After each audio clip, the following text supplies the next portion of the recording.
So right now there are a lot of crypto influencers out there running with the idea that if you look at Bitcoin and its historical chart, that we're seeing a trend of diminishing returns, meaning from trough to peak, every Bitcoin halving seems to have less of a multiplier before it peaks out at its highest price.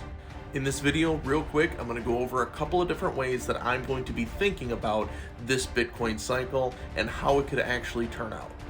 First of all, it's entirely healthy to at least consider a contrarian option. And what that might look like is Bitcoin running up to, let's just say, 120, 130,000, to the point where a lot of people who are participating in the market think, that's it, this is where it's topping off at, and I'm selling and I'm getting out. But after that brief rest in price action, it would continue to the upside, catching a lot of the market off guard.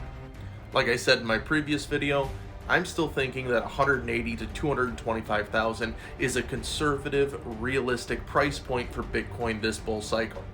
And the other way to consider this is when you take a look at the Bitcoin historical chart, is to put those peaks into macroeconomic environmental perspective. Meaning consider what kind of restrictions were going on at that time that could have, let's just say, popped the bubble early. And then consider, as of right now, how do those restrictions look by comparison? Have a bunch of them been removed? Are there a bunch of new restrictions coming on? To me, I'm seeing a lot of macro concerns being completely lifted, and I'm seeing on-ramps being built, infrastructure on every project, not just Bitcoin and Ethereum. And the number one idea that makes me more bullish on this run than I had been in the two previous cycles, which I was a part of, has to be the fact that this is no longer being run by retail. This is being run by some major capital holders.